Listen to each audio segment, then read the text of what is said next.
effects of climate change, quickly losing its biodiversity and experiencing widespread environmental degradation. Indeed, the last 4 years have been the warmest years on record. We have all become too familiar within our countries with news about flash floods, droughts, violent hurricanes, sand and dust storms, all of them accompanied by tragic loss of human lives. Unless we take action now, we will not be able to reverse these megatrends, thereby protecting human and environmental health and maintaining current and future integrity of global ecosystems. Consequently, many of the Sustainable Development Goals will not be met.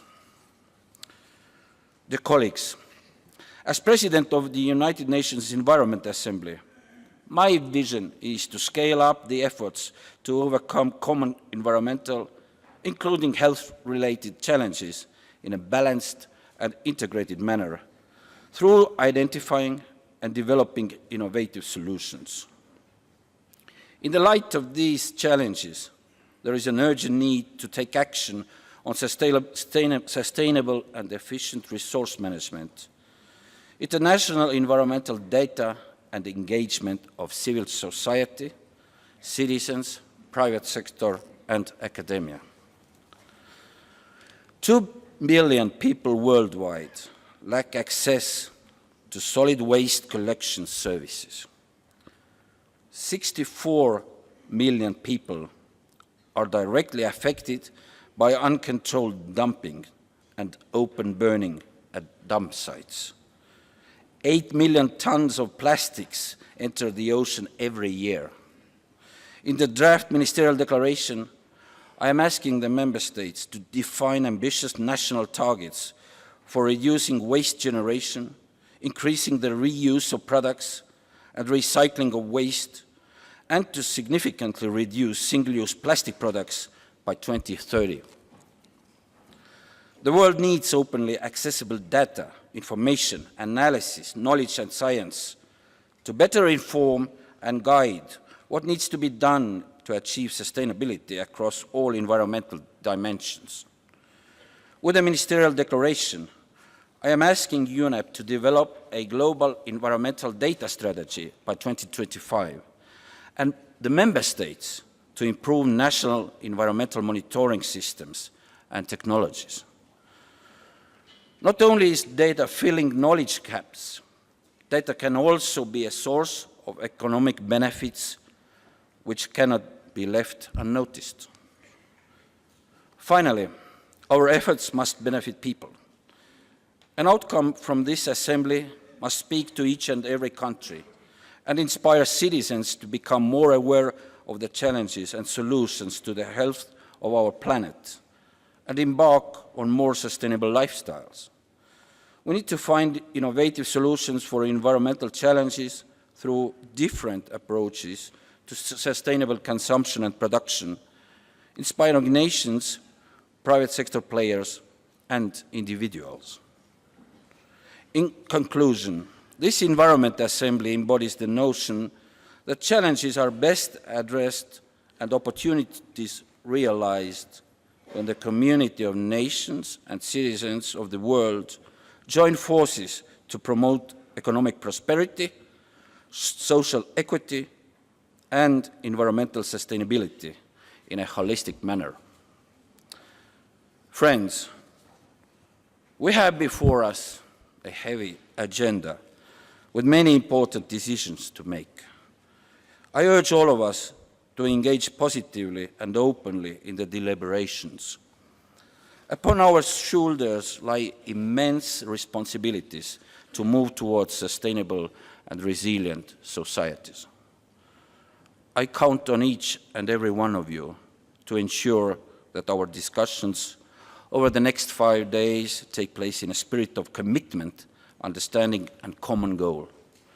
You would not be here unless you, like me, were convinced that we need to take action now to protect our planet and people. I look forward to your cooperation and working with you at this United Nations Environmental Assembly to deliver on the expectations of the international community. Thank you.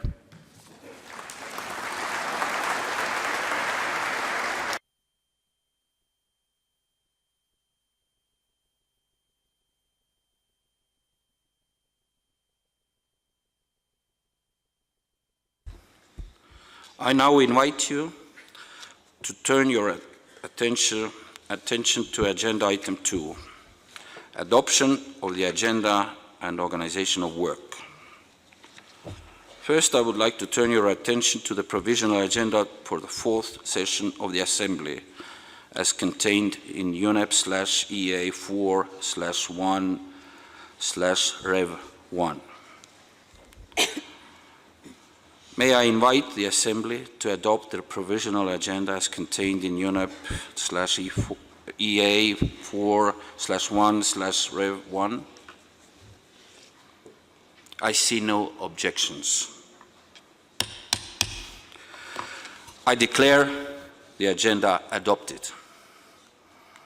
Before we proceed with our agenda, I wish to take this opportunity to acknowledge with appreciation the months of hard work and cooperation by my colleagues in the Bureau of the Assembly and the Committee of Permanent Representatives in preparing for this session. I now wish to invite you to turn your attention to the organization of work as presented in the noted agenda, UNEP/EA 4/1/Add1. In accordance with Rule 60 of the Rules of Procedure of the Environment Assembly, I propose that the Assembly establishes a Committee of the Whole to assist the Assembly discharge the consideration of various items of its agenda. I see no objections. It is so decided.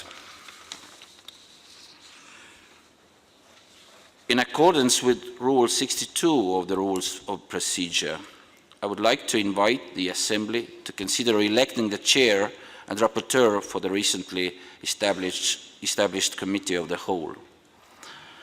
For the position of the Chair, the Bureau of the Assembly, with the support of the Bureau of the Committee of the Permanent Representatives, has nominated His Excellency Mr. Fernando Coimbra, Vice President of the Assembly and Permanent Representative of Brazil. Does the Assembly wish to elect by acclamation His Excellency Mr. Fernando Coimbra? I see no objections.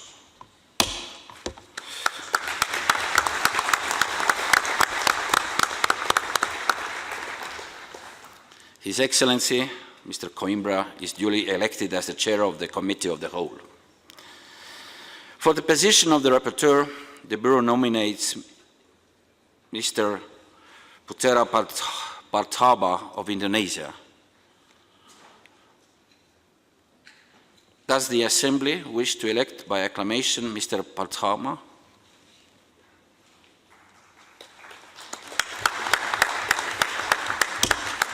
Mr. Partama of Indonesia is duly elected as the Rapporteur of the Committee of the Whole. Thank you. I count on all of us to extend our full cooperation and goodwill to the Chair and the Rapporteur of the Committee of the Whole so that they can complete the significant work assigned to them. I wish to inform all delegates that the Committee will meet immediately after the Assembly considers Agenda Item 4, Report of the Committee of Permanent Representatives, in Conference Room 1. Now let me turn the attention of the Assembly to the allocation of items of its agenda.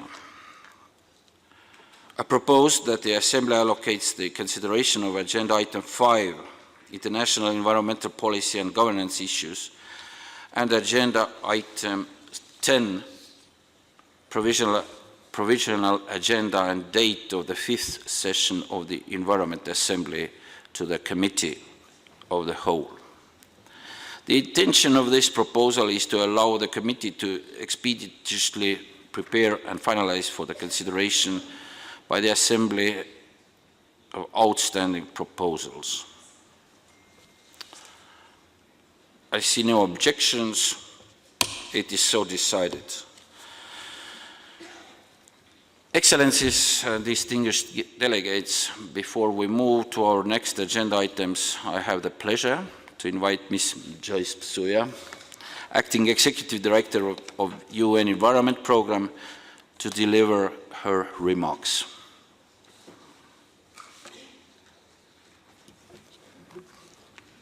Thank you very much, Honorable President of the Fourth UN Environment Assembly.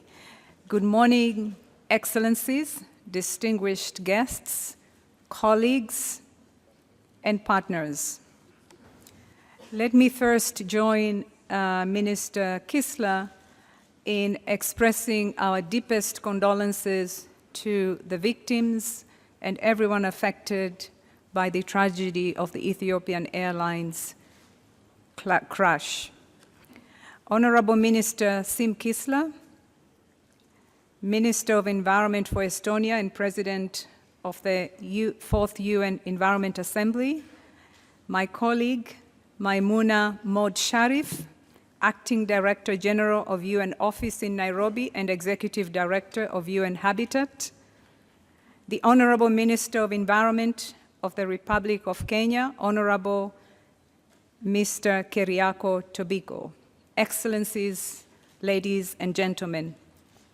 Welcome to the Fourth United Nations Environment Assembly, or as we say in Kiswahili, karibuni kwenye bunge la nne la Umoja wa Mataifa.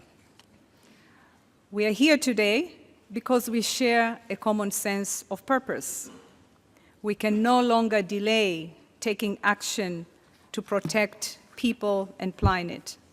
And the good news is that around the world, there are many examples of people, governments, enterprises, civil society that are not willing to wait to change our collective future.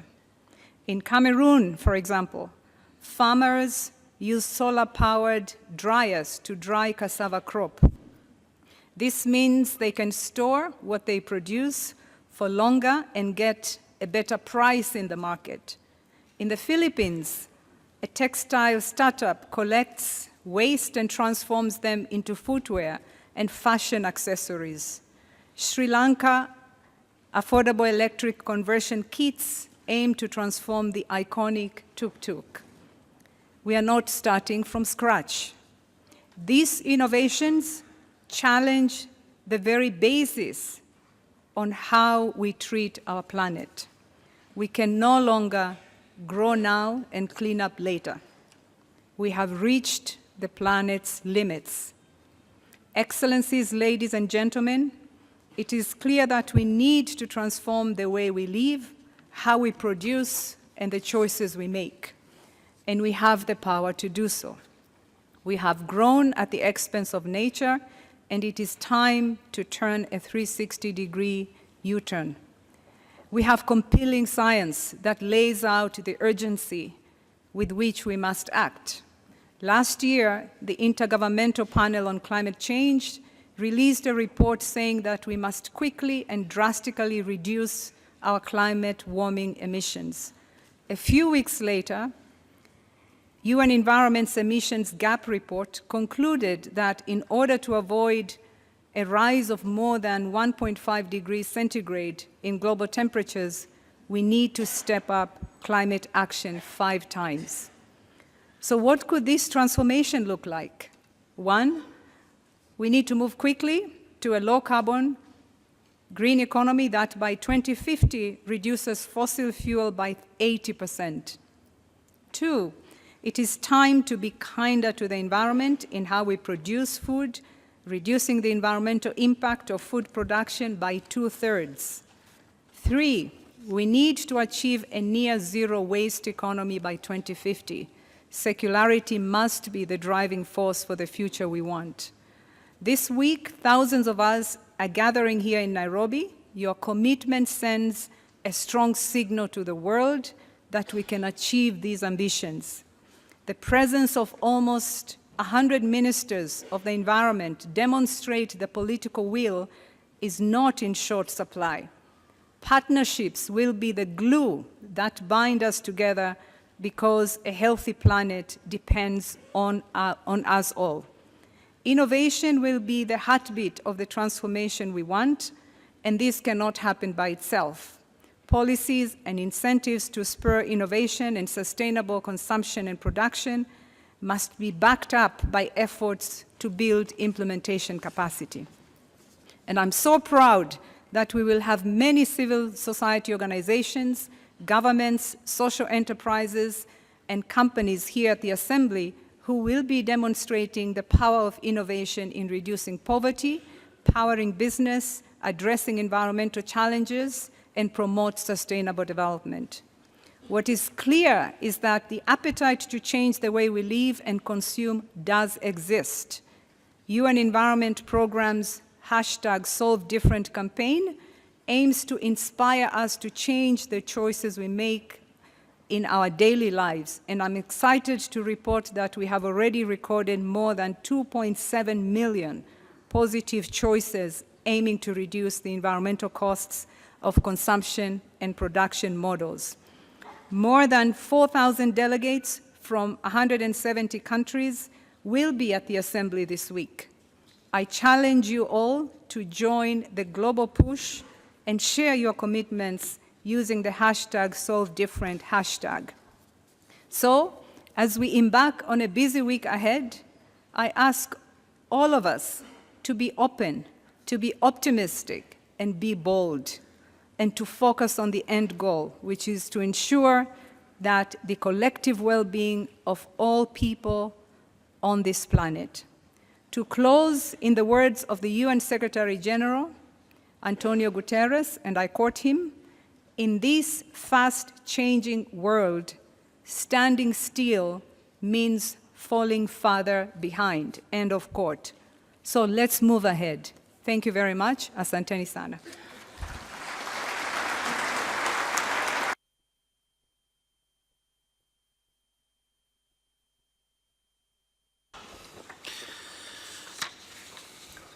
It is now my pleasure to invite Ms. Maimouna Mohd Sharif, Acting Director General of UN Office in Nairobi and Executive Director of UN Habitat, to deliver her opening statement.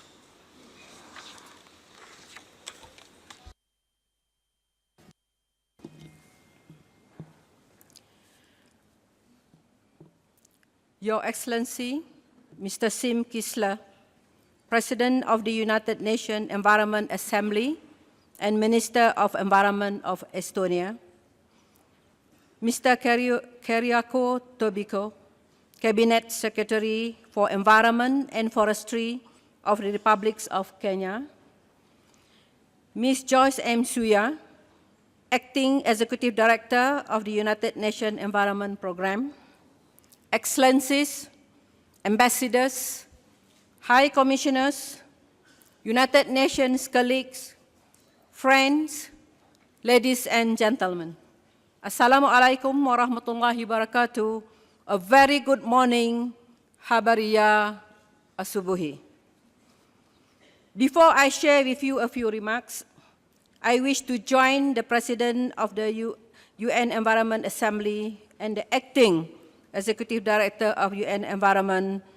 I wish to express, on behalf of the United Nations Office at Nairobi and UN Habitat, my deepest condolences and prayers to the people of the great nation of Ethiopia and to the families of the passengers and crew members who lost their life in this tragedy. May victims of this tragic accident rest in eternal peace. I'm standing here wearing my hat as an acting Director General of UNON. On behalf of the United Nations family in Kenya, it is a great pleasure to welcome you to the United Nations office in Nairobi, otherwise popularly known as UNON, UNON. for this fourth session of the United Nations Environment Assembly. The theme to this assembly, innovative solutions for environmental challenges and sustainable consumption and production, is both timely and relevant. Changing today's unsustainable consumption and production patterns, including through innovation and creative approaches, is essential if we are to succeed in tackling the mounting environmental challenges facing our world. This is also in line with UN Habitat vision to provide a better quality of life for all in the urbanizing world, leaving no one and no place behind. Now I switch my head to the Executive Director of UN Habitat. As the world's highest level decision-making body on the environment, this assembly offers a historic opportunity to develop policies and foster a culture of innovation to advance sustainability and turn bold ideas into impactful action. I'm sure that this meeting will also provide key guidance to UN Environment, the leading global environmental authority. As it carries out its critical mandate, UN Environment can continue to count on the support of UNON. We are here with you. We have to look into the innovative solution to solve urban crises and challenges, as by the year 2050, 80% of the world population will be in the cities. And climate change is a reality. And we have to start now to have implementable tool with the highest positive impact to our environment. This UN Environment Assembly session is taking place at a time when the United Nations is implementing global management and administrative reforms. The reforms are aimed at enhancing accountability, eliminating potential overlaps, and ensuring the provision of cost-effective and efficient services. UNON, UN Environment's primary service provider, is playing its part to these global reform efforts. In addition to UN Environment, UNON is also providing administrative support to my own program, UN Habitat, as well as a range of common services to the many other United Nations offices based on this compound. As the third largest duty station after New York and Geneva, the only UN headquarters located in the developing world, these offices each contribute in some way to advancing the 2030 Agenda for Sustainable Development in Kenya, in the region, and around the world to achieve the 17 Sustainable Development Goals. That is why we are taking significant steps to renovate and improve this compound, which has become a crucial hub for the United Nations multifaceted work. Firstly, the General Assembly has approved funding for UNON to proceed with the project to replace the first office blocks ever constructed on the compound over 40 years ago.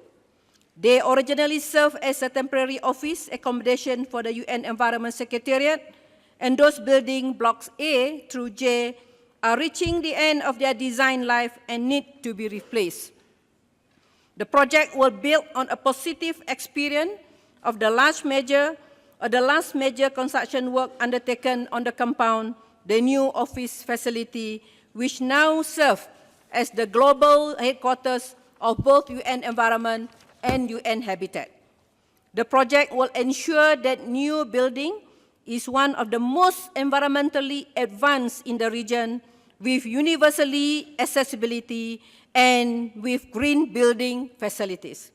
Secondly, the General Assembly has also requested Secretary General to provide detailed information regarding possible renovation work aimed at addressing the conditions and limited capacity of UNON's conference facilities and to present that information to the General Assembly during the main part of its 74th session.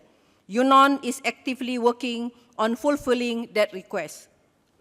Thirdly, we are becoming a more environmentally friendly compound every year.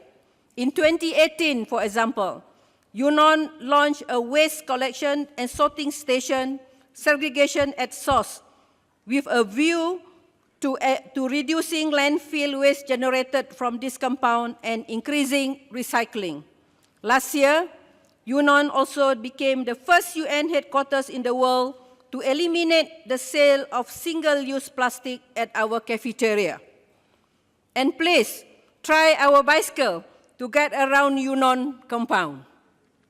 In conclusion, I would like to express my appreciation to the government of Kenya for its helping in organizing this UN Environment Assembly session, as well as for its enduring partnership and strong partners and strong support to the United Nations family and activities in Kenya.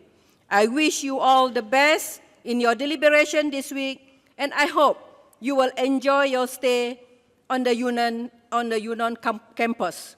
Thank you for your kind attention, and asante sana. Thank you.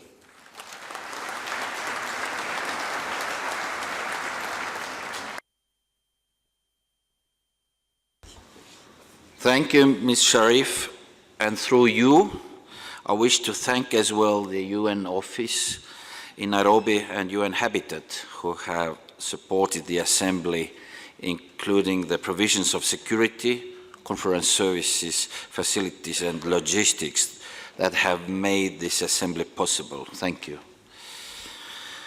Next, I am honored to invite His Excellency Mr. Kerioko Tobiko, Minister of Environment of the Republic of Kenya. Minister, you have the floor.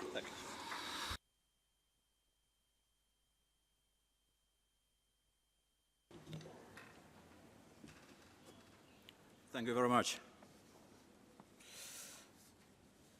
Your Excellency,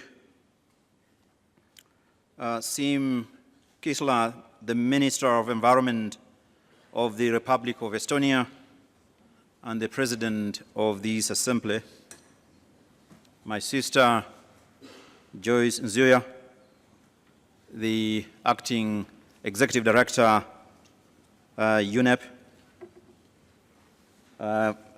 Ms. Maimuna Sharif, Acting DG UNON Office in Nairobi and Executive Director, UN Habitat, distinguished delegates, ladies and gentlemen, hamjambo. Hamjambo tena. Let me join my colleagues on the high table in expressing our deepest sympathies and condolences to all those who lost their loved ones in the plane crash that all of us know about.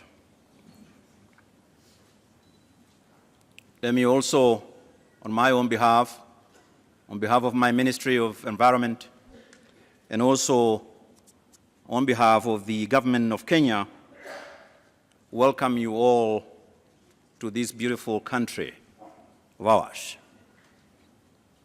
Karibuni, Kenya. I wish also to convey our congratulations to Ms. Inga Anderson on her recent appointment as the executive of UNEP, and convey the goodwill and support of the government of Kenya. We look very much forward to working very closely together. Distinguished delegates, the theme of this assembly is innovative solution for environmental challenges and sustainable consumption and production. It cannot have been any more opportune. Various pre-UNEA 4 events have been focused on innovation.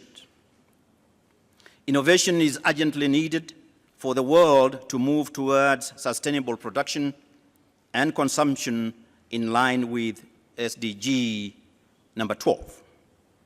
Society needs sustainable life cycles for products together with enhanced productivity and efficiency. The circular economy combines efficiency, productivity through models such as industrial symbiosis, elimination of waste, and pollution which remain top priorities. To adapt innovation to the needs of different societies, we should actively apply indigenous, local, and traditional knowledge and promote endogenous technologies. Global partnership in research, development, and investment are key to catalyze these progress. Distinguished delegates, climate change presents a significant existential challenge to humanity today. We as a country submitted our NDC in 2015 and ratified the Paris Agreement. We have enacted the Climate Change Act and a climate change policy designed to support innovation necessary for adaptation and mitigation. Our climate change law established a climate change fund which is being operationalized. Innovatively, our Climate Change Act contains mandatory requirements for strategic environmental assessment and environmental impact assessment to integrate climate risk and vulnerability assessment. Cleaner production is thus a priority, and we have a national center that promotes resource efficiency and cleaner production tools in manufacturing and service enterprises. Kenya is undertaking innovative action to address challenges in solid waste management, evident in major cities such as Nairobi and Mombasa. We are pursuing reuse and recycling of appropriate solid waste while installing sanitary landfills. We are also pursuing innovative investments such as capturing landfill methane gas for electric power generation, which also contributes reduction of greenhouse gases emission. As the world now knows, Kenya in 2017 legally prohibited the manufacture, import, sale, and use of plastic carrier bags, single-use carrier bags, owing to their contribution to pollution. Our citizens have embraced this decision and led the charge in adopting sustainable, innovative alternatives to carrier bags. Single-use plastics manifest unsustainable production and consumption the world over. These include plastic water bottles, consumer goods plastic containers, such as cosmetics, toothpaste, plastic cutlery, and drinking straws.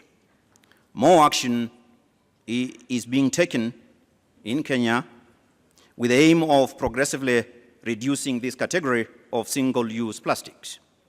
These actions include establishment of a take-back scheme for PET bottles and the imposition of extended producer liability obligations. In addition, in addressing single-use plastics, Kenya and the world urgently need eco-innovative alternatives to plastics which have a sustainable life cycle. The alternatives must be affordable. This morning, during the Innovative Expo, we witnessed such innovative solutions. The flip-floppy, and I believe all of you have seen it displayed in the compound. The door displayed in the UN complex represent a much-needed approach to eco-innovation. This repurposing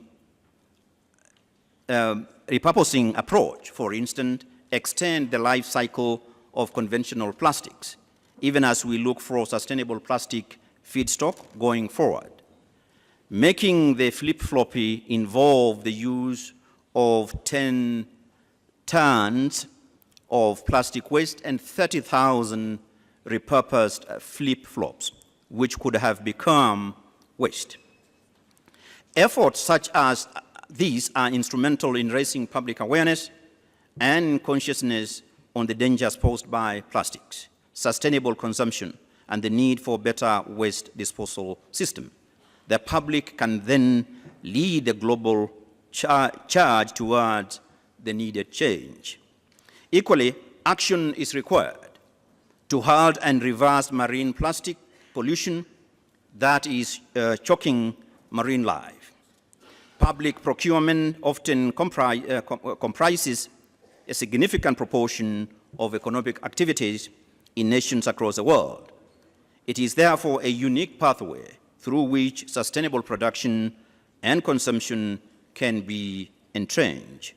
This value of public procurement is recognized in SDG number 12. We are continuously working to overcome challenges and enforce stringent rules on toxic chemicals, such as those on industrial effluent discharge to the environment, control of air pollution, and disposal of hazardous waste. Sustainable innovations in terms of technology and governance systems are required here.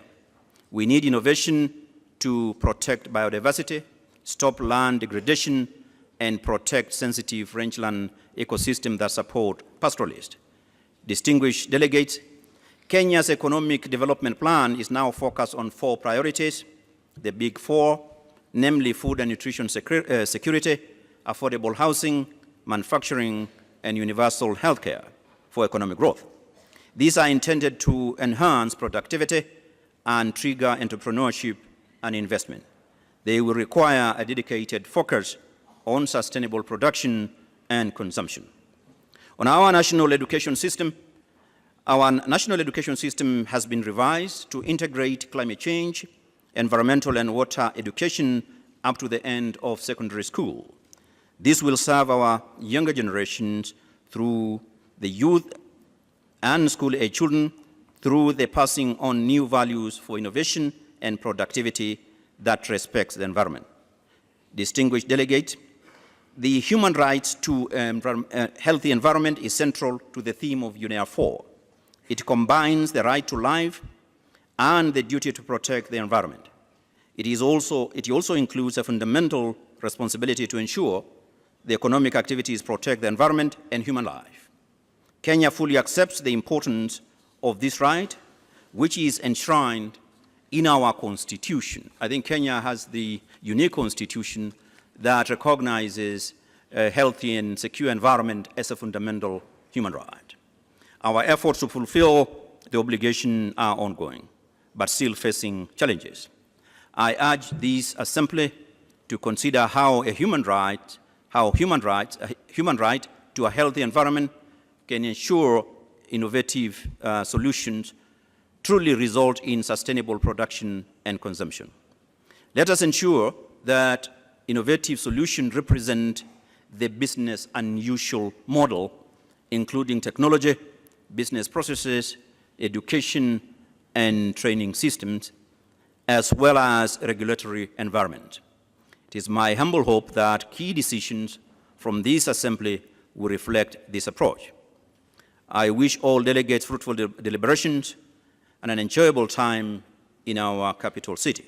Please enjoy Kenya and build lasting networks and relationships towards our collective goal of a sustainable world. Asanteni sana.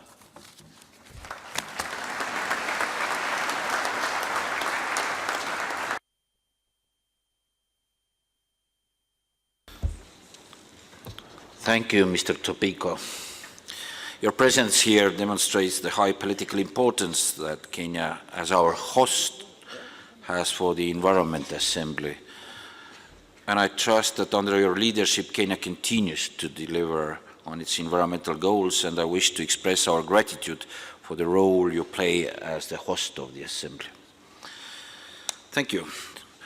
We will now hear statements from the regional and political groups.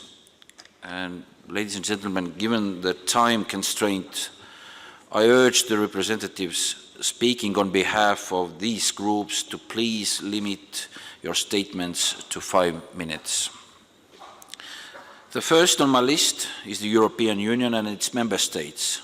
His Excellency Mr. Ion Cimpeanu, State Secretary, Ministry of Environment of Romania. You have the floor.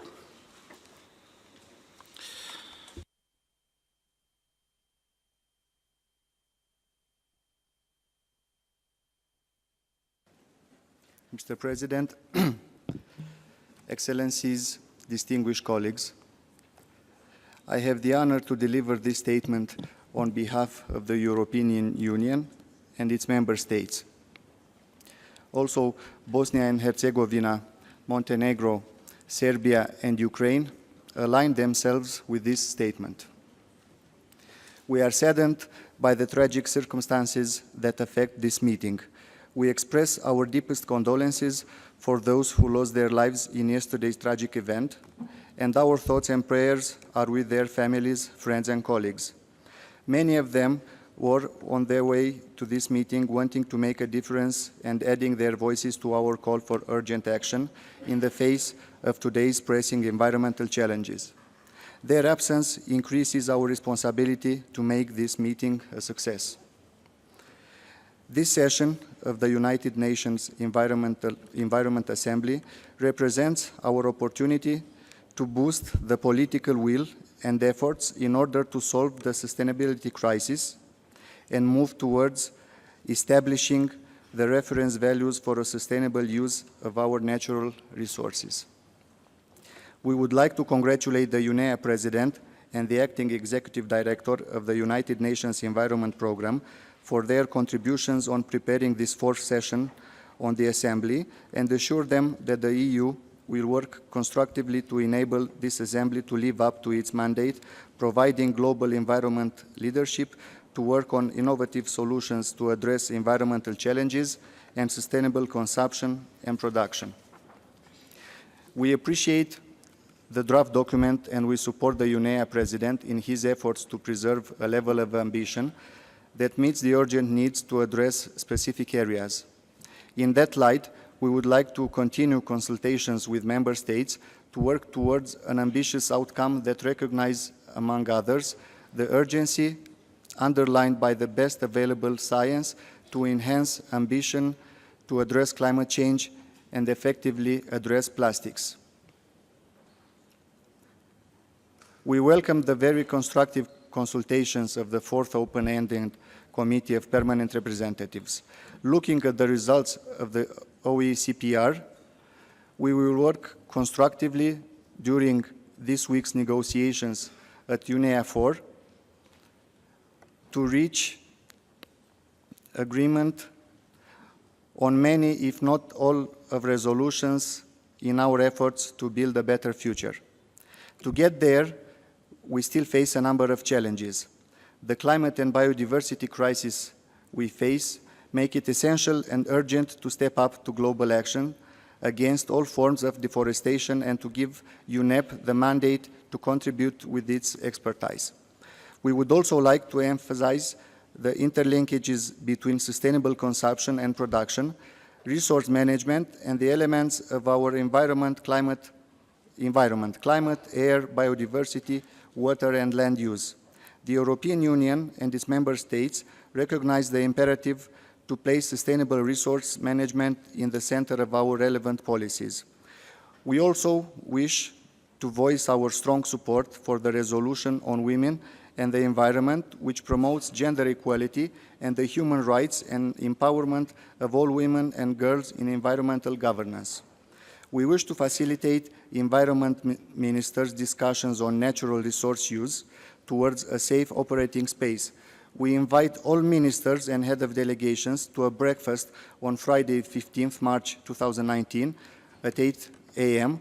to discuss about how can use our natural resources in a safe operating space for humanity, and how we can boost the political will, establishing targets and reference values for a sustainable level of use of natural resources.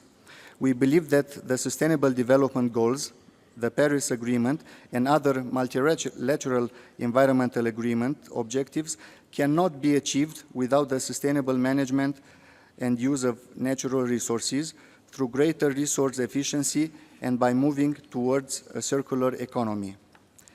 Dear colleagues, the draft ministerial outcome document has been developed based in the spirit of consensus after in-depth consultations and negotiations to accommodate all concerns while maintaining the actions-oriented nature of the document.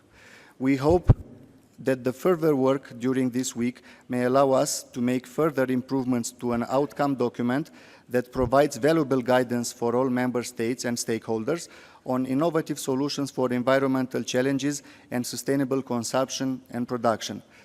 We still believe that UNEA should recognize the urgency underlined by the best available science to enhance ambitions to address climate change. The EU wants this meeting to be a success. As environment ministers, we have to use this opportunity and show leadership to communicate a clear and ambitious political message from this global meeting to the high-level political forum and to the wider global public. This message is clear. We must shift our global economic system towards greater sustainability and circularity and catalyze the global and concrete action to achieve this shift as a matter of urgency. Thank you very much.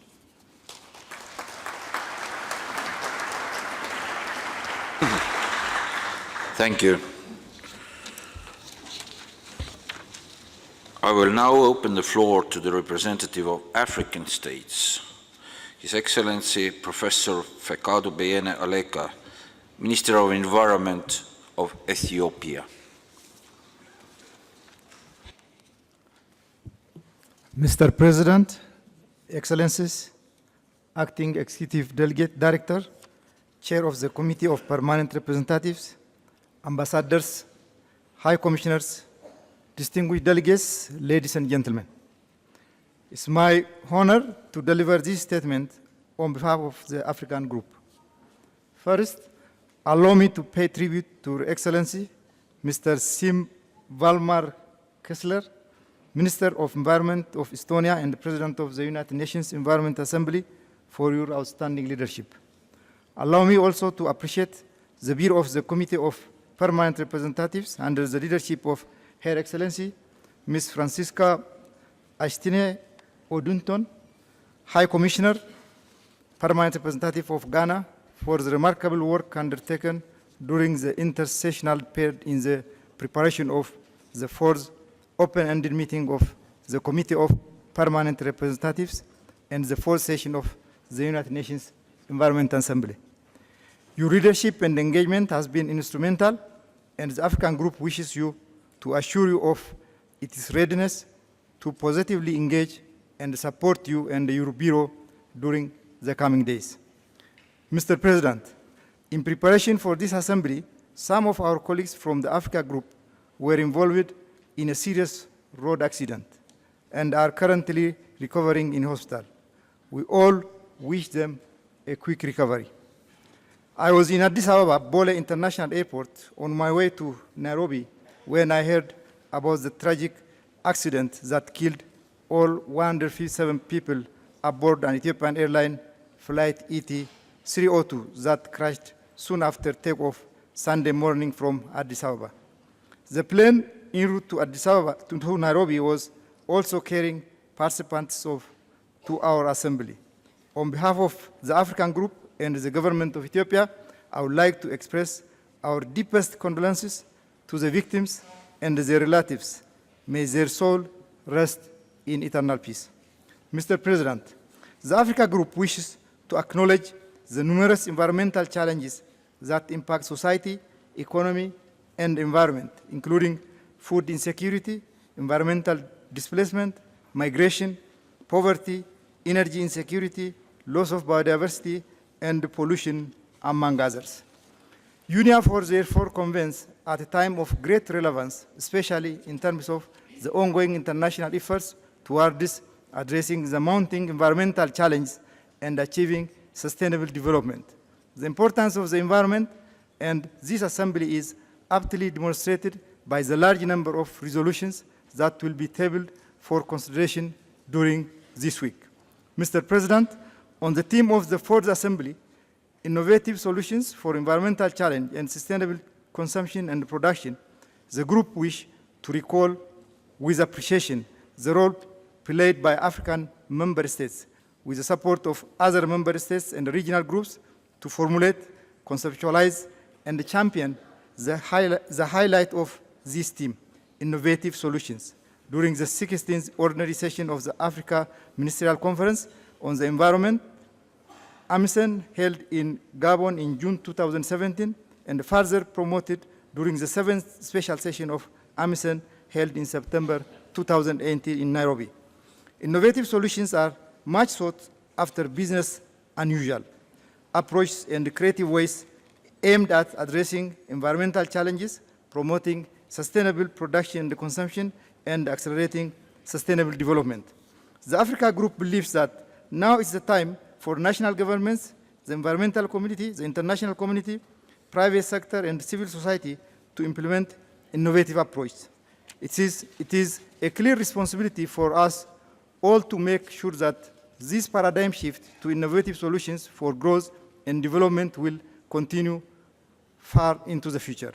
The African Ministers of Environment, through AMISEN, will continue to provide political leadership toward this implementation of innovative solutions that are development-oriented and that lead to poverty eradication and the creation of jobs and wealth.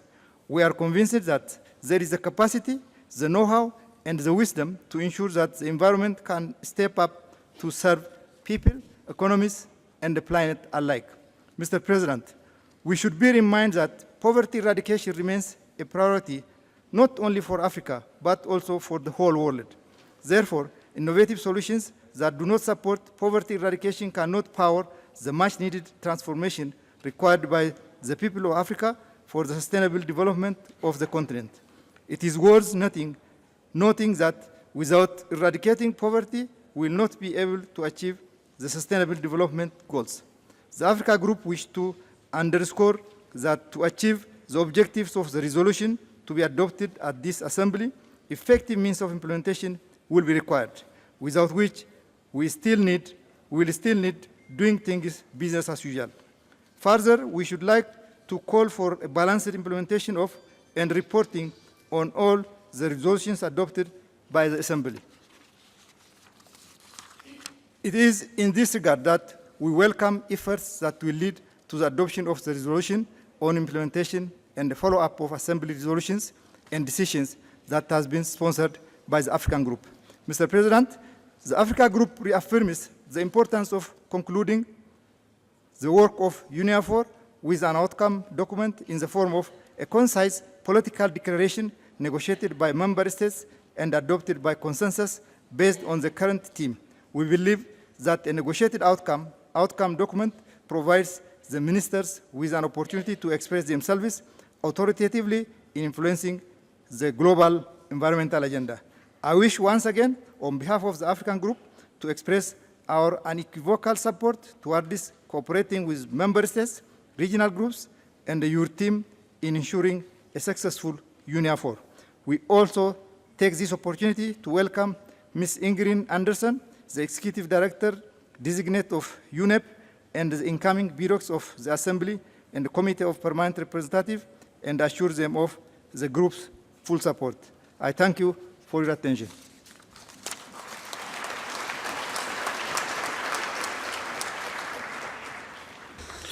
Thank you, Minister. And now, the Asia-Pacific states.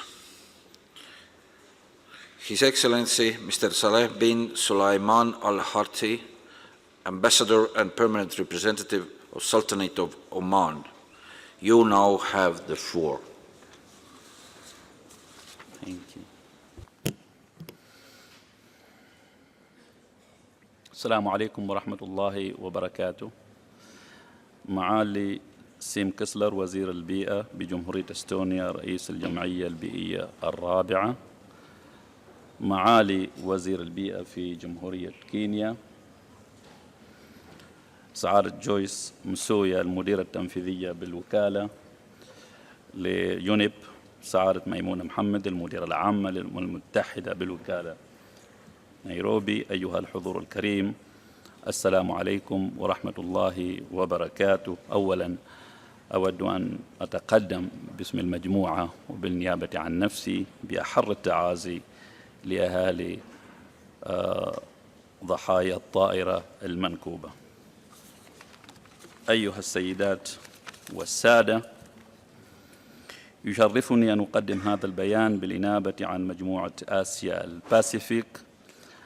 الدول الأعضاء في مجموعة آسيا الباسيفيك ملتزمة بتطبيق أجندة التنمية المستدامة الإقليمية والعالمية بما فيها الأجندة 2030 أهداف التنمية المستدامة، اتفاقية باريس، أجندة عمل أديس أبابا، وإطار عمل سنداي لتقليل خطر الكوارث، وجمعية الأمم المتحدة للبيئة.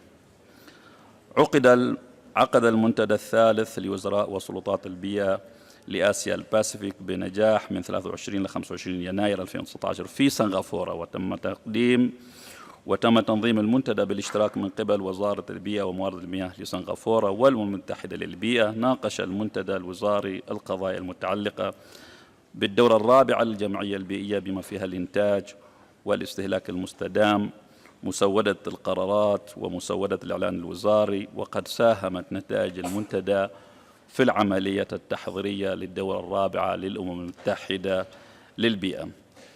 عقدت الجلسة الغير عادية لمجلس الوزراء العرب المسؤولين عن البيئة من 9 إلى 10 يناير 2019 في البحر الميت بالمملكة الأردنية الهاشمية، والتي قامت بالتحضير للدورة الرابعة لجمعية الأمم المتحدة للبيئة، وناقشت من بين قضايا أخرى الميثاق العالمي للبيئة ومداخلات القمة العربية للتنمية الاقتصادية والاجتماعية. عقدت على مستوى رؤساء الدول في بيروت بجمهورية لبنان في يناير 2019. وضعت الجلسة غير العادية مذكرة مفاهيم استراتيجية إدارة النفايات الصلبة للمنطقة العربية، والتي أجيزت من قبل القمة العربية للتنمية الاقتصادية والاجتماعية. سيد الرئيس، آسيا والباسيفيك بما فيها غرب آسيا هي إحدى أسرع المناطق الاقتصادية نمواً، وهي موطن لتنوع حيوي بحري كبير، وإن كانت تتميز بثغرات واسعة في التنمية. وقد برزت آسيا الباسيفيك التي هي موطن لأكثر من 60% من سكان العالم كمستهلك كبير للموارد العالمية، وهي الآن مسؤولة عن 63% من استخدام العالم للمواد، متفوقة على بقية دول العالم. الزيادة في استخدام المنطقة للموارد كانت مدفوعة بقدر كبير بالتنمية الحضرية وظهور مستهلكين جدد ومراكز عالمية للتصنيع في المنطقة. وهذه التطورات في الوقت الذي مكنت من النمو الاقتصادي السريع ومستويات معيشة أعلى، فقد أثرت سلباً على فاعلية موارد المنطقة في آسيا الباسيفيك. الإنتاج والاستهلاك المستدام ضروري لمعالجة أولويات أخرى كاستنزاف الموارد الطبيعية، الفقر، تغير المناخ والتلوث. بعض القضايا الهامة والفرص المرتبطة بالسياسات والدعم المالي لحلول مبتكرة وإنتاج واستهلاك مستدام، والتي تم تحديدها في المنتدى الثالث الوزراء وسلطات البيئة لآسيا الباسيفيك، تشمل الأجندة 2030 توفر خيارات للعمل على الإنتاج والاستهلاك المستدام، تضع الحكومات سياسات البيئة المخولة ويوفر القطاع الخاص التمويل والتكنولوجيا. ستتطلب أيضاً التنسيق عبر الوزارات واللاعبين الآخرين بما فيهم الأمم المتحدة. يجب دمج الإنتاج والاستهلاك المستدام في التنمية الوطنية وأطر عمل استراتيجية. القوانين والنظم البيئية المقترنة بالآليات الاقتصادية الفاعلة ستكون هامة للإنتاج والاستهلاك المستدام. دعت الدول الأعضاء لدعم السياسات وأطر العمل حول الإدارة الفاعلة للنفايات، إدارة عمل سياسات الاقتصاد المستدام، خطة عمل التبريد، المساهمات المقررة وطنياً، وخطط للهواء النقي. تدفقات نفايات البلاستيك هي مشكلة عالمية. هناك حاجة لإيجاد بدائل بلاستيك. يمكن للخطط الوطنية لمعالجة البلاستيك والنفايات البلاستيكية أن تساعد العمل، بما في ذلك دعم الاستثمار في المواد البديلة. بالإضافة إلى ذلك يمكن اكتشاف نظم أفضل لمتابعة البلاستيك كمقاربة مبتكرة. هناك فرص هائلة للبنية التحتية في المنطقة تقدر ب26 تريليون دولار بحلول 2030.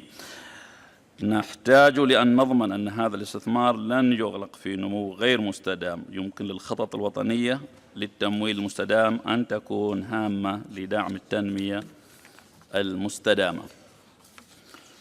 بعض القرارات التي اتخذت في مجلس وزراء العرب المسؤولين عن البيئة تضمنت تشجيع الوزراء العرب على المشاركة في يونيو الرابعة، الجمعية اليونية الرابعة، تنظيم اجتماعات غير رسمية للوزراء العرب في وزراء وإدارات كبيرة من المجموعات الإقليمية الجغرافية الأخرى على هامش اليونيو. تمت الموافقة على صيغة مذكرة مفاهيم ومسودة القرارات حول موضوعين: حلول بيئية مبتكرة لتخفيض إهدار تلف الغذاء في الدول المجاورة، وحلول بيئية مبتكرة لإدارة النفايات الصلبة. وقد تم تقديم الوثيقتين للعملية التحضيرية للجمعية البيئية الرابعة من قبل المجموعة العربية في نيروبي. الدعوة إلى ختام الجمعية البيئية الرابعة بإعلان وزاري بالإجماع. وضع القرار أيضا عوامل لموقف المجموعة العربية حول مفاوضات الميثاق العالمي للبيئة، طالبا تشكيل فريق عربي مفاوض حول الموضوع، وطالبا من مكتب غرب آسيا دعم هذا الفريق. في وسط آسيا التزمت الدول الأعضاء بتطبيق الاقتصاد الأخضر تحت مبادرة باتومي حول الاقتصاد، وإجراء عمل باتومي حول الهواء النقي تحت عملية البيئة لأوروبا. أيضا تعمل مع لجنة الدول حول المشاركة التنمية المستدامة في وسط آسيا لتعميم الاستدامة البيئية بما فيها الإنتاج والاستهلاك المستدام في السياسات والإجراءات القطاعية. تدرك الدول الأعضاء في آسيا الباسيفيك الحاجة الملحة لاتخاذ إجراءات حول حلول مبتكرة ومتكاملة، سياسات تمويل، تكنولوجيا، نماذج أعمال، وتغيرات سلوكية. تدعم البيئة الممكنة لتحويل آسيا الباسيفيك كمنطقة فاعلة من حيث الموارد وصديقة للبيئة من خلال أنماط الإنتاج والاستهلاك المستدام، وفي النهاية لتساهم في أجندة التنمية المستدامة 2030 الإقليمية والعالمية. أصحاب السعادة، السيدات والسادة، سنظل ملتزمين بمخرجات الدورة الرابعة لجمعية الأمم المتحدة للبيئة، وأن نحقق حلولا مبتكرة حول كيف نستهلك وننتج بغية إحداث تأثير إيجابي على حياة الناس، خيارات وسلوك. وشكرا لكم.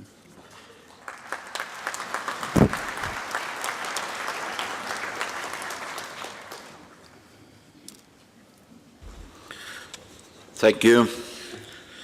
Next is the group of Latin American and Caribbean states. Her Excellency Ms. Mariela Chervin, Interjurisdictional and Institutional Undersecretary, Secretariat of Environment and Sustainable Development of Argentina. You have the floor.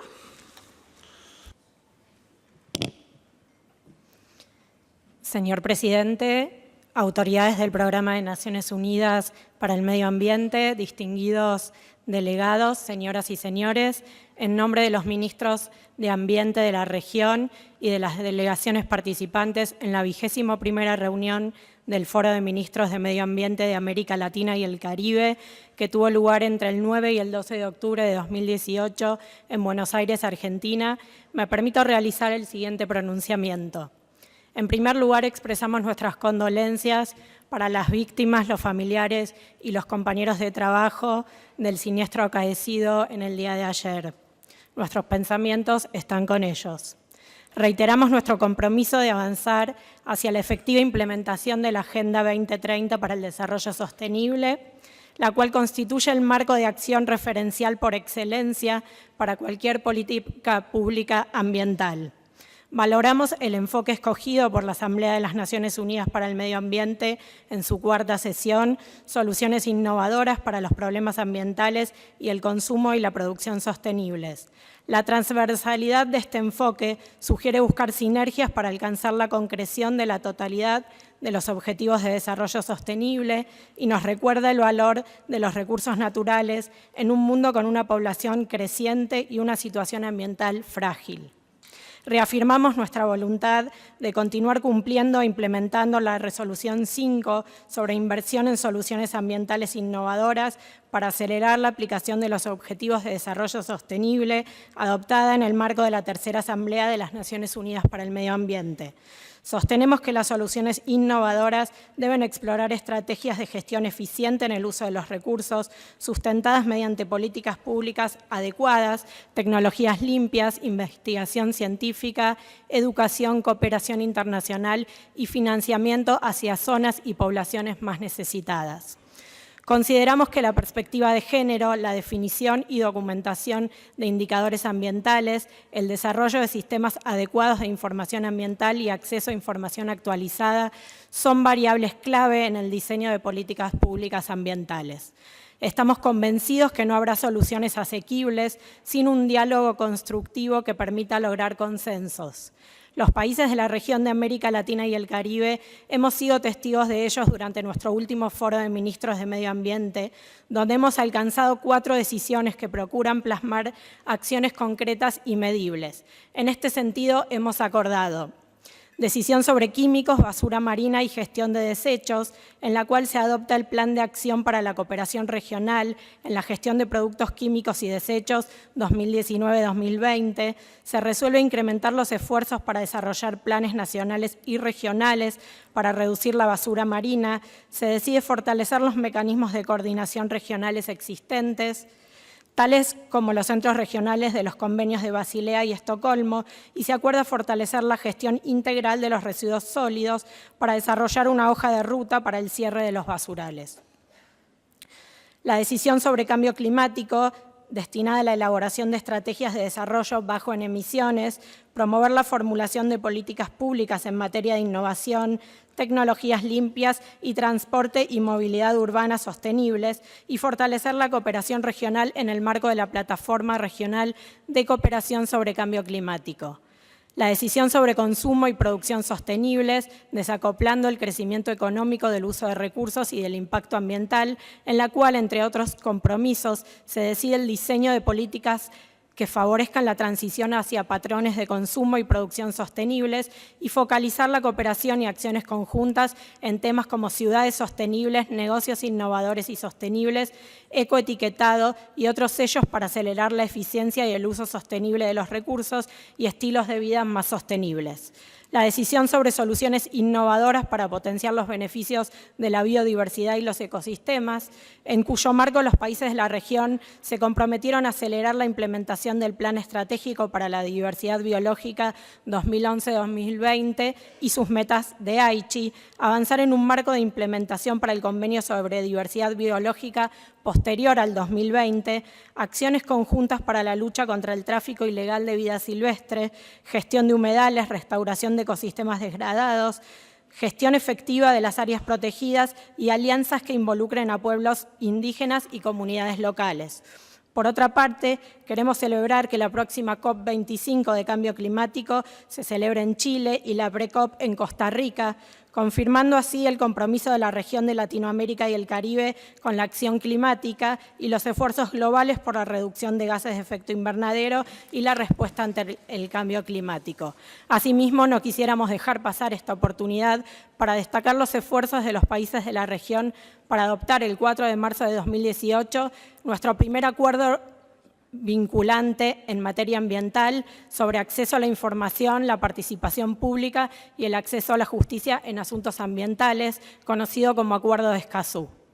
Con relación a esta cuarta edición de la Asamblea de las Naciones Unidas para el Medio Ambiente, manifestamos nuestro agradecimiento al Gobierno de la República de Kenia por hospedar esta importante asamblea que confiamos nos permita alcanzar soluciones innovadoras para afrontar los desafíos ambientales y alcanzar patrones de producción y consumo sostenibles. Expresamos nuestro profundo agradecimiento al señor Siim Kiisler, ministro de Ambiente y Energía de Estonia, por su liderazgo y trabajo como presidente de la Asamblea y por su destacable participación en el Foro de Ministros de Ambiente de América Latina y el Caribe que tuvo lugar en Buenos Aires, Argentina. Asimismo, agradecemos el trabajo desarrollado por las autoridades y agentes del Programa de las Naciones Unidas para el Medio Ambiente. Expresamos nuestro decidido respaldo a la presidencia de esta Asamblea en la conducción de los trabajos de esta semana y lograr acordar una declaración ministerial robusta que refleje el compromiso político de los gobiernos, representantes de organizaciones internacionales y grupos de interés. Finalmente, deseamos manifestar nuestro beneplácito por los proyectos de resolución que han presentado varios países de nuestra región y de igual forma agradecemos a todos los países que las han enriquecido con sus aportes, esperando que las mismas sean adoptadas por la Asamblea. Señor Presidente, manifestamos nuestro compromiso y voluntad para que los resultados de esta reunión continúen siendo la guía para el camino a seguir en pos de alcanzar el desarrollo sostenible. Muchas gracias.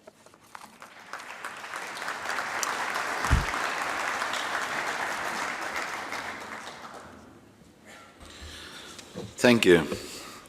And now, His Excellency Mr. Saleh bin Sulaiman Al Harthi, Ambassador and Permanent Representative of Sultanate of Oman, will speak on behalf of the Arab states in Nairobi. Thank you, Mr. President.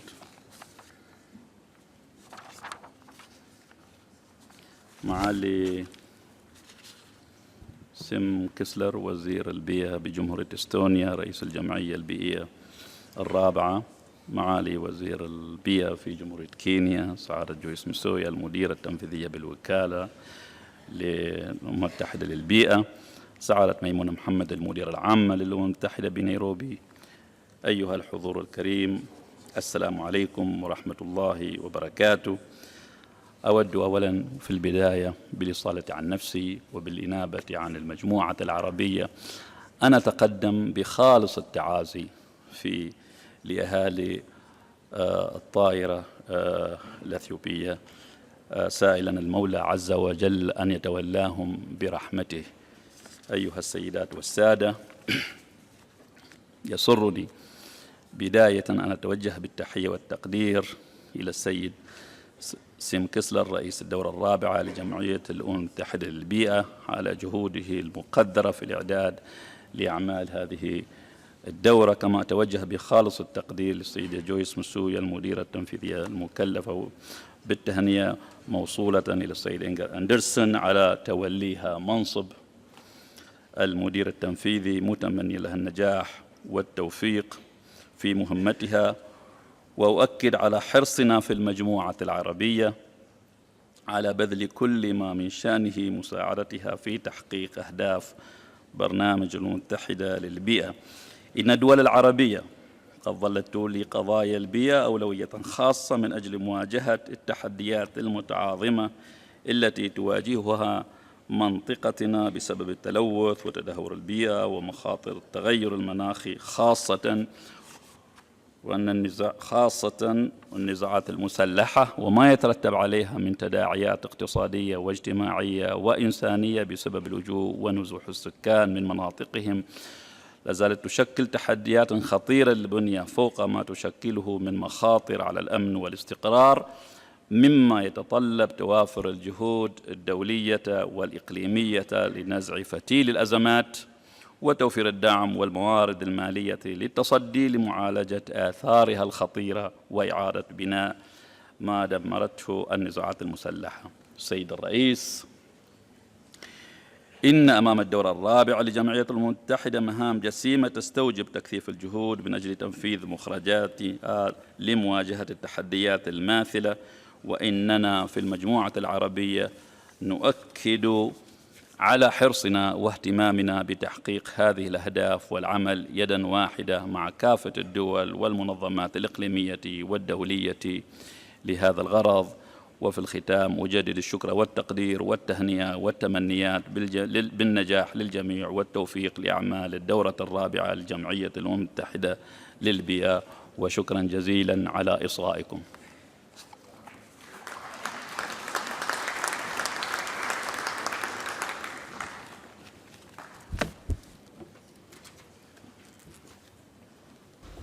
Thank you all. And ladies and gentlemen, I now invite you to turn your attention to item 7 of our agenda, entitled Stakeholder Engagement. For this agenda item, I invite the representative of the major groups and stakeholders, Ms. Kuala Al-Mukhanedi, to inform us of the outcomes of the Global Major Groups and Stakeholders Forum, which was held here in Nairobi last week.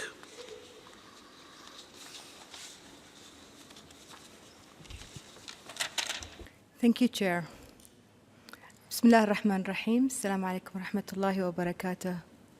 سأبدأ بالعربية بشعر لشاعر عربي عظيم اسمه المتنبي، يقول: طوى الجزيرة حتى جاءني خبر فزعت فيه بآمالي إلى الكذب، حتى إذا لم يدع لي صدقه أملا شرقت بالدمع حتى كاد يشرق بي. يا أخت خير أخ، يا بنت خير أبي، كناية بهما عن أشرف النسب. كل إنسان لديه أعزاءه وأحباءه بكل ألم وبكل حزن. جميعنا نتألم لأجل المنكوبين في تلك الطائرة، سواء عرفناهم أم لم نعرفهم، فلكل منهم عزيز. ولكن في مثل هذه الحوادث الأليمة فإننا ندرك أنها تقوينا، تقربنا أكثر، تزيدنا رغبة في الإنجاز، في العمل. فالوقت قصير ولا يعرف أحد منا متى ينتهي ذلك الوقت. Thank you, Chair. The major groups and other stakeholders comprising of all regions from all over the world have met last week, and these are our views. Firstly, I would like to thank UNEP for the support in the organization of the Global Major Group and Stakeholder Forum, and the Civil Society Unit for the tireless work out through the year. Our major concern is that we are seeing a whole new wave of resolutions, and on top of the previous UNEA resolutions, the majority remain paper-bound, without any implementation or monitoring. CSOs, as outlined by Rio+20, are key actors of the implementation of the global agreements on the ground. For that, we need meaningful engagement at UNEA during the whole cycle. This needs new funding to follow the UNEA processes and the implementation on the ground. The dire state of our planet needs urgent action. The slow response of our governments has caused us to pass 4 of the 9 planetary boundaries. We need a scheme to monitor the implementation of these resolutions in place. But member states are, like Nero, still fiddling while Rome is burning. The different issues addressed at UNEAs have also been undertaken in silos, without overarching strategic planning and effective actions to identify and act on key root causes and drivers of unsustainable resource use and environmental degradation. We also sense significant lack of ambition and resolve to act. On the theme of UNEA, unsustainable consumption and production are not symptoms to be tackled by mitigation tactics. They are driven by human greed and overconsumption. The priority is given to economic growth over well-being, social and environmental matters, unfortunately. We need fundamental policy and behavioral changes to tackle this problem. We also need strong political will and effective accountability mechanisms for governments and the private sector. It is our concern that references to multilateral environmental agreements, including the Paris Agreement, the CBD, the Basel and the Rotterdam Conventions, among others, are often deleted from the resolutions and brings us further back in the commitments. We therefore call on member states to keep to the Rio +20 non-regression principle. Regarding content of UNEA 4 resolutions, some key points we raise are: on plastics, we need a new legally binding global agreement to address the plastic pollution crisis that is devastating our environment, our health, and endangers the jobs and livelihood of millions that live from the sea. The existing instruments are highly relevant to addressing this crisis and should be strengthened. Plastic pollution needs to be tackled from the roots. The oil extraction, the whole life cycle of the production of plastics do matter. On governance, currently, every week, 4 human rights and environmental defenders are killed. We welcome the new UN policy to protect environmental defenders and request member states to respect civil society organizations that are working to protect the environment and human rights. Do not consider us as anti-development. We are not.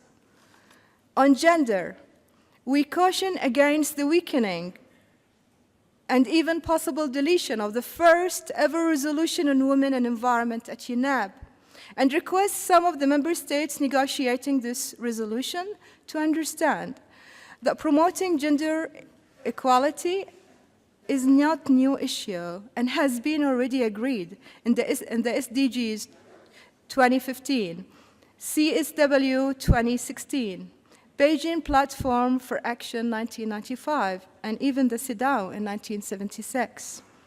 On food systems, governments should stop promoting and even subsidizing an unsustainable industrial agricultural model of food production, responsible for GHG emissions, forest and biodiversity loss, environmental degradation, loss of people's livelihood and jobs, and even human rights violations.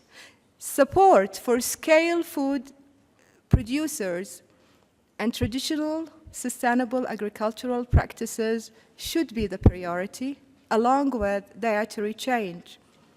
Overall financial remedies include disincentivizing unsustainable consumption and production, including the removal of any perverse incentives, is a must.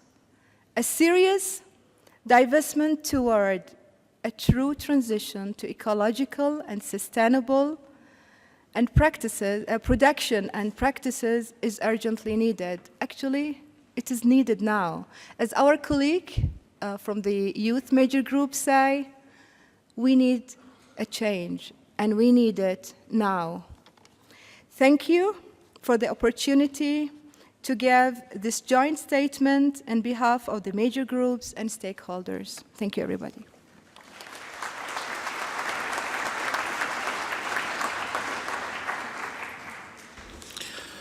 Thank you. And as major groups and stakeholders, we appreciate your contribution to the United Nations Environment Assembly, and we recognize your role as fundamental partners of implementation of the Sustainable Development Agenda, which we recognize as being key to the Environment Assembly. Thank you. Ladies and gentlemen, I take this opportunity to thank Minister Tobiko and UN Habitat Executive Director, Ms. Maimouna Ahmad Sharif. Thanks. And I invite the meeting to turn its attention to Agenda Item 3, Credentials of Representatives. In consultation with the Bureau of the Assembly, it is recommended that we defer Agenda Item 3, Credentials of Representatives, to the last plenary on Friday, 15th of March, to allow sufficient time for the Bureau to examine the credentials of representatives and submit its report to the Assembly. I see no objections here. It is so decided. And for those delegations that have not yet done so, please submit your credentials to the conference room officers seated to my left at your earliest convenience. And now I wish to move on to Agenda Item 4, Report of the Committee of Permanent Representatives. I have the honor to invite my colleague and good friend, Her Excellency Ms. Francisca Ascieti Ondunton, Chair of the Committee of Permanent Representatives, High Commissioner and Permanent Representative of Ghana to the UN Environment Programme, to present the report of the committee, focusing on the key outcomes of the fourth meeting of the open-ended committee, which concluded last Friday. Thank you. Mr. President, honorable ministers, acting executive director, distinguished delegates, ladies and gentlemen, good morning. Allow me to also express my deepest condolences for the tragic incident that occurred yesterday. Our thoughts and prayers are with the families of the victims.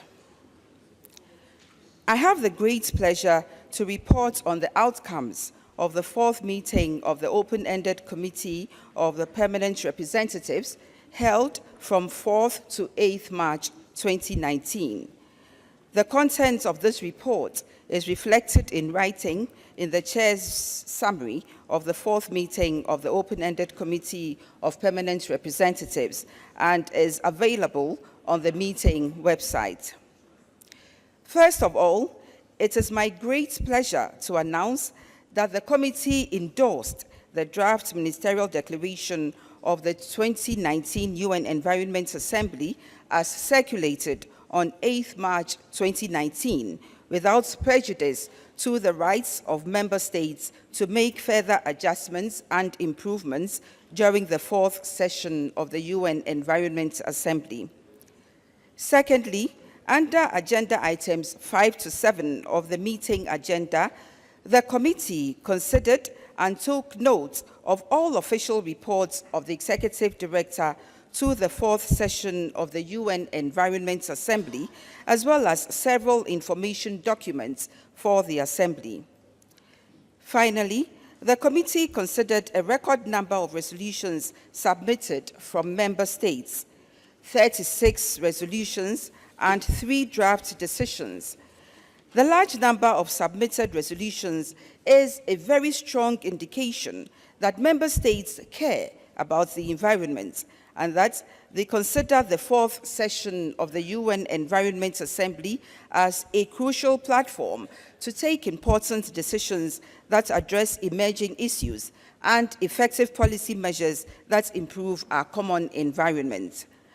I am proud to report that the committee has worked relentlessly during the past week and over the weekend under the leadership of my fellow members of the CPR Bureau, the team of co-facilitators, and Ambassador Fernando Coimbra from Brazil, who is our designated chair of the Committee of the Whole, which will start its work after the closing of the opening session. Thanks to their hard work and the constructive atmosphere of the committee meeting, and in the spirit of compromise, about half of these draft resolutions have either been merged or endorsed. In total, 8 draft resolutions were endorsed by the committee at the closing session of the committee on Friday evening, and further progress has been made over the weekend in an informal setting under the leadership of the co-facilitators. Excellencies, in summary, I'm both humbled and impressed by the results we achieved during the meeting of the Open-Ended Committee of the Permanent Representatives last week, thanks to the hard work, dedication, and commitment of all delegations. As a result, we have before us a significant number of substantive and meaningful draft resolutions that will be considered for adoption by the Environment Assembly.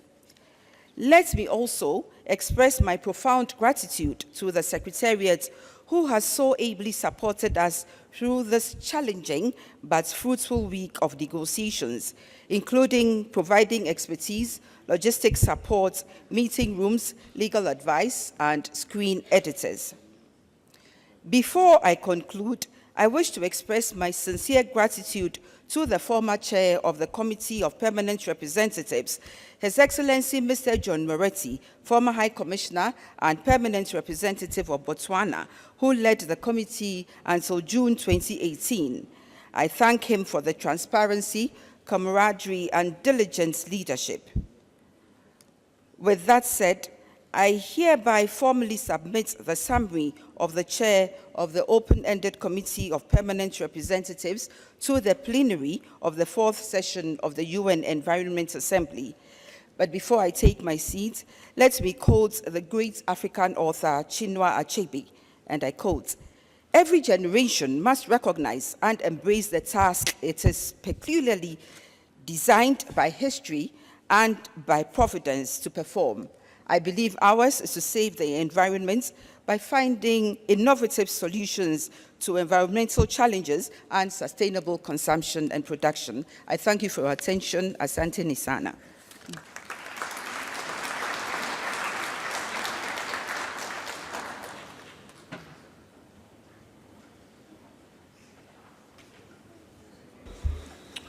Francisca, I thank you for your succinct report, and I would like to take this opportunity to invite the Assembly to celebrate the remarkable achievements made by the committee under your leadership and that other members of the Bureau.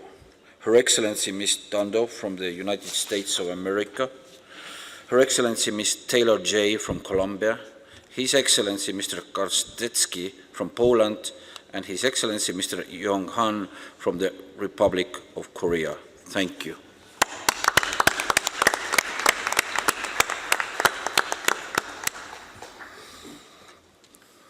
And now I understand a group of member states wishes to take the floor at this stage. European Union, please, the floor is yours. Thank you, Mr. President. We would like to thank the chair of the CPR and the Bureau, as well as the co-facilitators of the resolutions for their leadership and leading us to very good progress towards UNEA on the work on resolutions. On this point, we would like to request, with regard to the chair's report to this assembly, along with our request made during the plenary of the open-ended CPR, that with regard to the Executive Director Report UNEP/EA.4/INF.14, a specific reference is made to the roadmap and timeline for the final decision on the Global Program of Action that could indicate the consultations in the open-ended CPR, UNEA 4, consultations in the CPR after the UNEA, that would lead us to an extraordinary intergovernmental meeting of the GPA to take a decision on the future of this program. We would like to request that this reference is included in the Chair's report to the Assembly, as well as the proceedings of the Assembly. Thank you. Thank you. The Assembly takes note of your intervention. I see no other requests for intervention at this stage. Thank you. Ladies and gentlemen, as stated by the Chair, the following decisions and resolutions are recommended for adoption by the Committee of Permanent Representatives. The decision is management of trust funds and earmarked contributions, UNEP/EA4/L30. The resolutions recommended for adoption are: protection of the marine environment from land-based activities, UNEP/EA 4/L12. Sustainable management of global health of mangroves, UNEP/EA 3/L13. Sustainable coral reefs management, UNEP/EA 4/L14. Sustainable peatland management for tackling climate change through establishment of International Tropical Peatland Center, UNEP/EA 4/L19. Sustainable nitrogen management, UNEP/EA 4/L16. Fifth program for the development and periodic review of environmental law, Montevideo V, delivering for people and the planet, UNEP/EA 4/L24. Implementation and follow-up of UNEA resolutions, UNEP/EA 4/L26. I propose the Assembly defers the consideration and adoption of the aforementioned resolutions and decision to the closing plenary session to take place on Friday, 15th of March 2019, so as to allow the Secretariat to conclude the translation into all official UN languages of all draft recommended resolutions and decisions. I see no objections. It is so decided. I propose that the Assembly allocates to the Committee of the Whole the task of endorsing and therefore finalizing the following draft resolutions. Sustainable consumption and production in a circular economy, UNEP/EA 4/L2. Food loss and waste management through accepted sustainable practices, UNEP/EA 4/L3. Clean and electric mobility, UNEP/EA 4/L4. Enhancing environmental sustainability through green business, UNEP/EA 4/L5. Sustainable infrastructure, UNEP/EA 4/L6. Promoting innovative solutions for curbing food loss in hot and other climates, UNEP/EA 4/L31. Strengthening global governance on marine plastic litter and microplastics, UNEP/EA 4/L7. Promoting innovative solutions for solid waste management, UNEP/EA 4/L8. Sound management of chemicals and waste, UNEP/EA 4/L9. Phasing out single-use plastic products, UNEP/EA 4/L10. Innovations on biodiversity and land degradation, UNEP/EA 4/L11. Deforestation and agricultural commodity supply chains, UNEP/EA 4/L15. Rangelands and pastoralism, UNEP/EA 4/L17. Sustainable blue economy, UNEP/EA 4/L18. Geoengineering and its governance, UNEP/EA 4/L20. Promote gender equality and the human rights and empowerment of women and girls, environmental governance, UNEP/EA 4/L21. Poverty environment nexus, UNEP/EA 4/L22. Mineral resource governance, UNEP/EA4/L23. Adoption of the implementation plan towards a pollution-free planet, UNEP/EA4/L25. And environment under review, enhancing UNEP's science policy interface and endorsement of the 6th Global Environment Outlook Report, UNEP/EA4/L27. And the following decisions.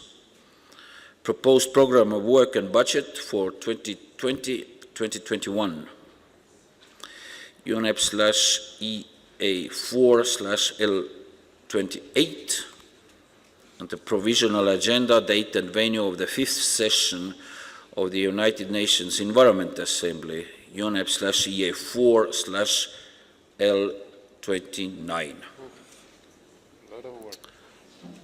I see no objections. It is so decided. This concludes the consideration of Agenda Item 4.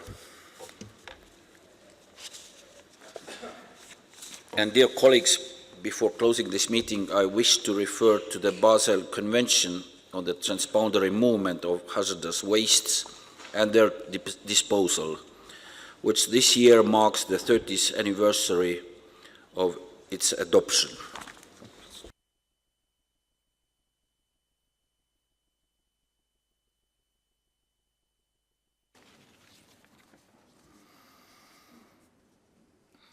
Ladies and gentlemen,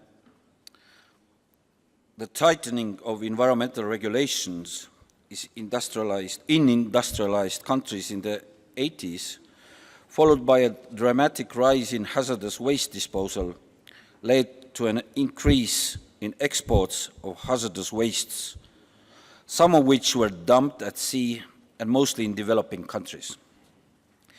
In 1987, the UN Environment Programme's governing body approved the Cairo Guidelines and Principles for the environmentally sound management of hazardous wastes, and further authorized the executive director to initiate the process for a global convention on the control of transboundary movements of hazardous wastes.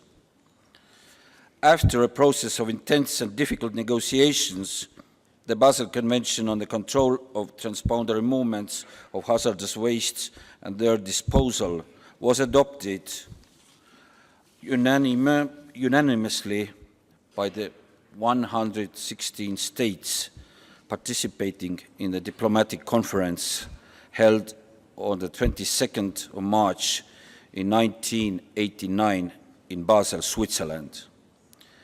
It finally entered into force on 5th of May 1992. Today, the Basel Convention has 187 parties. This is a living proof that the efforts of this August Assembly over 30 years ago to put in place an international treaty on the sound management of hazardous wastes and other wastes can have lasting positive impacts. Despite the challenges of implementing such a treaty, the Basel Convention has been instrumental in promoting the sound management of wastes by focusing on the prevention, minimization, and recovery of hazardous wastes and other wastes. This example should serve as an inspiration to each and every one of you during this assembly to reach tangible and ambitious agreements for the betterment of our environment. Ladies and gentlemen, before concluding, I wish to highlight that over the past 3 decades, the Basel Convention has demonstrated its ability to adjust to new global developments and needs with regards to waste management and its minimization. It has risen to these challenges and continues to do so today, including by considering amendments to the Convention that will allow it to address plastic waste in a straightforward manner. Thank you, and now I would like to invite Mr. Rolf Payet, Executive Secretary of the Basel, Rotterdam and Stockholm Conventions, to come up to the podium.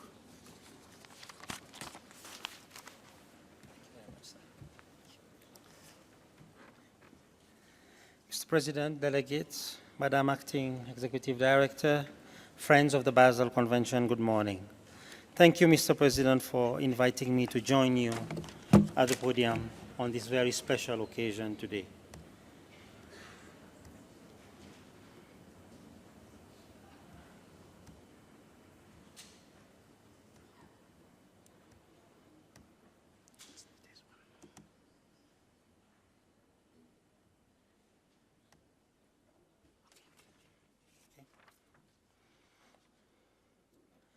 On this very special occasion today to mark the 30th years of achievements of the Basel Convention. The Basel Convention was relevant at the time and remains relevant today. Allow me to thank you for your remarks, Mr. President, highlighting the successes as well as the innovative spirit of the Convention throughout the last 3 decades. I also would like to thank the Governing Council, which is the predecessor of UNIA, for its foresight, wisdom, and also hard work in starting the work of this treaty, negotiating it, and putting it into force. This is really commendable and is really a legacy you should celebrate today. Much has been achieved, but today, environmentally sound management of solid waste and hazardous waste remains a challenge for every country on this planet. As we head into the future, I would like to illustrate the current situation regarding the generation of waste covered by the Basel Convention. First, the generation of hazardous waste has increased by more than 30% between 2007 and 2015. The amount of household waste has also increased by around 12% over the same period. And indeed, as will be said today and during this week, the amount of plastics in our oceans are continuously increasing. Ladies and gentlemen, I would like to thank the donors, the former executive directors of UNEP, UNEP staff, former executive secretaries of the Basel Convention, and of course the former and existing staff of the Basel Convention, and of course the parties who've worked so hard to take the Basel Convention to where it is today and to the future. And also not to forget our host, the government of Switzerland. We count on your efforts and the commitment of your governments and organizations to continue to ensure the success and implementation of the Basel Convention. Mr. President, please join me in wishing the Basel Convention another 30 years and more of achievements. Thank you.